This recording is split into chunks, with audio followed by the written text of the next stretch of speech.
So today I am going to Everyone, explain this is absolutely the last continuous video on function. differentiation and integration. A real valued function f defined on the closed interval ab is said to be absolutely continuous on the closed interval ab if for each epsilon there exists delta greater than 0 such that for every finite pairwise disjoint collection of the open intervals this with the length of summation of the length of all these intervals, if this thing is less than delta, here it is delta not epsilon, whenever this is less than delta corresponding the value of functions, if this is less than epsilon, then we say this f is absolutely continuous on the closed interval ab. So once again see, we are given a real valued function f which is defined on the closed interval ab. Then we take the partitions of this closed interval ab in such a way that the length summation of the lengths of each sub interval is less than delta, right? Then corresponding the values of functions is less than epsilon. Now the remarks, every absolutely continuous function is uniformly continuous. Now just see how, if rather considering the subintervals, if you consider only single interval this, whenever this length is less than epsilon,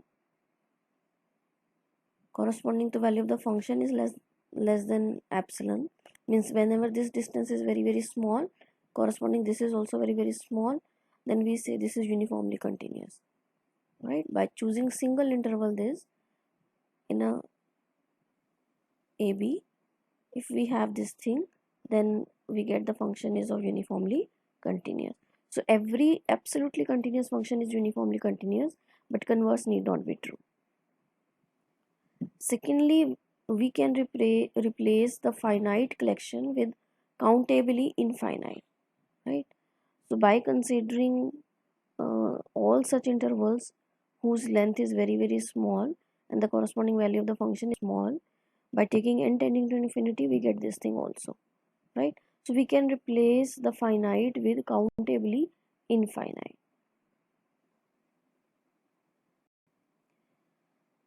Now the theorem, this says if f is absolutely continuous on closed interval ab, then this f is of bounded variation also, right? So now what is given to us, it is of absolutely continuous. So by the definition of absolute continuous, for each epsilon there is some delta, and for every finite collection pairwise disjoint of intervals such that this length is less than delta implies the values of functions is less than epsilon.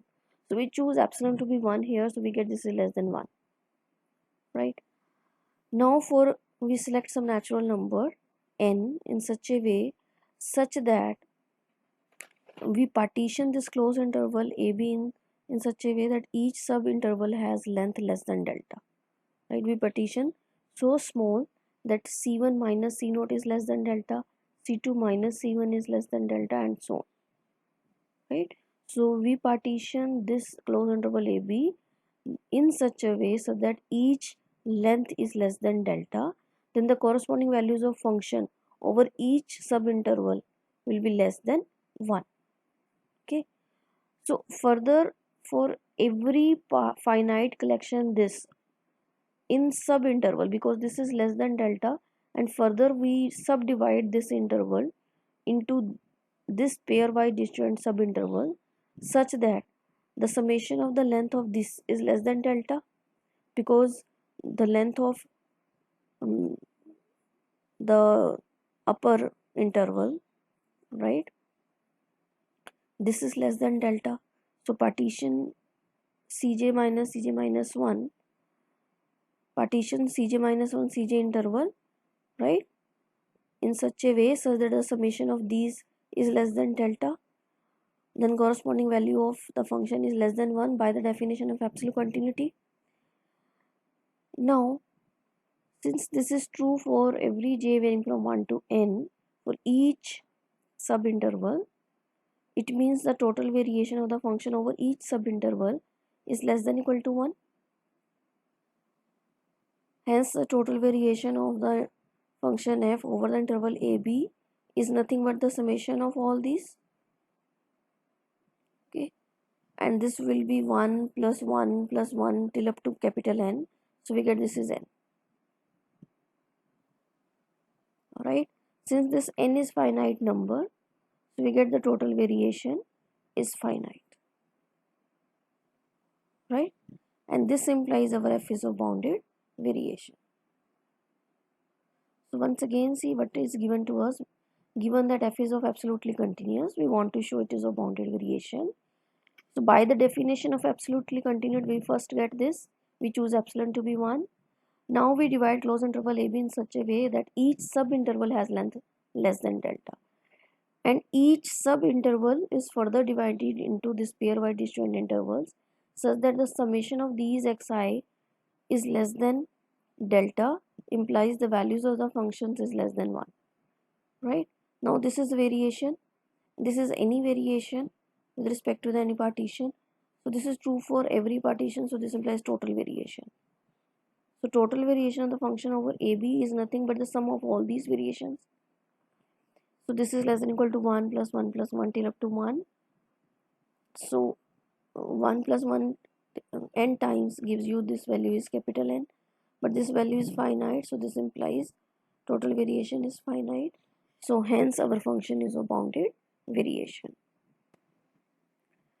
Further, we note that the above theorem does not hold good if interval A and B, this is not finite.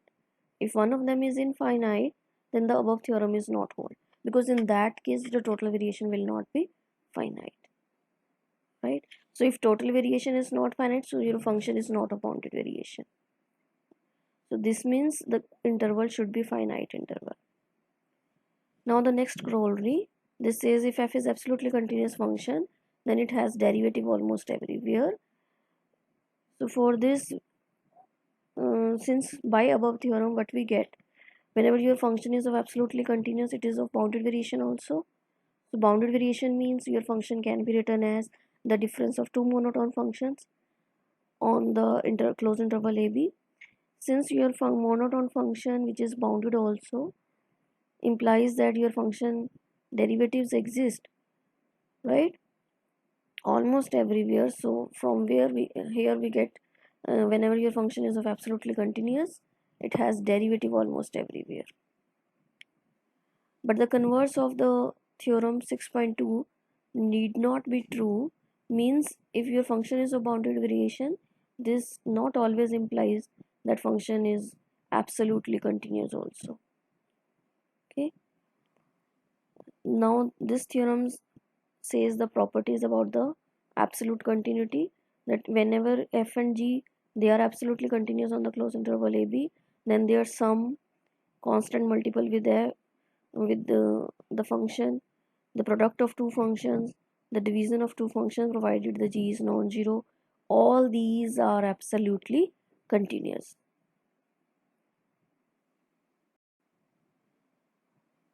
Now the next theorem, this says whenever your function is a bounded variation, then your f is also absolutely continuous on the closed interval AB, provided your variation function is also absolute continuous.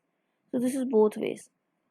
So if f is a bounded variation, Vf is absolutely continuous, then this implies f is absolutely continuous. Or if f is bounded variation, f is absolutely continuous, and this implies variation is also absolutely continuous on the closed interval AB. So now see the proof. For the proof, we apply the definition of absolutely continuity of Vf. So now if our Vf function, variation function is absolutely continuous, means variation function at xi minus at xi minus 1. Whenever this distance is very small corresponding to each subinterval, and since we know that this is less than equal to this, so this implies this is less than epsilon, so this is also less than epsilon, so this implies your f is of absolutely continuous, right? So one part is obvious. Whenever your f is bounded variation, Vf is absolutely continuous, this implies f is absolutely continuous. Now the converse part, assume that f is absolutely continuous, Then for by the definition for given epsilon and delta, we have some finite collection of intervals in closed interval AB with this condition. Then whenever this is less than delta implies this is also less than epsilon. Now for each I we consider the partition, means each subinterval xi dash, we further divide this interval into m subintervals such that the summation of all these lengths is less than delta, right? Implies the corresponding values of functions, it is also less than epsilon. So if we fix this collection C and vary this partition and then we take the supremum, what we get? We get the total variation. This is nothing inside in summation. This is the total variation of the function f going from xi to xi dash, right? And summation over this. So this implies this is less than epsilon. Now what is this? This can be written as variation function over xi minus variation function of over x. So this summation is less than epsilon. So whenever this summation is less than delta, this implies variation function is also less than epsilon. This implies that variation function is absolutely continuous. One more theorem, this says whenever f is integrable function on the closed interval AB, then the indefinite integral capital F of f is absolutely continuous on the closed interval AB. Now since we know that whenever our small f it is integrable, then for each epsilon greater than 0 there is some delta such that whenever we have a set A whose measure is very small, then corresponding value of the integral is also very small. Also we know that whenever our function f is integrable, then this implies mod of f is also, right? So for any finite collection of pair by disjoint open interval xi dash in the closed interval AB with this length is less than delta implies the value of integral of the function over this interval will be less than equal to, you can take mod to be inside, right? And this is less than epsilon. By using this concept, whenever the measure is very small, corresponding the value of integral is also small. So here the measure means length is very small, so this implies the value of integral is also small, right? Now but what is this? When you substitute the value of this indefinite integral in, so this is nothing but capital Fi. So this is the capital F at xi dash minus capital F at xi. So we get this distance is less than epsilon. So whenever this is less than delta, we have this is less than epsilon. So this implies capital F is absolutely continuous function. So with this your unit 4 is completed.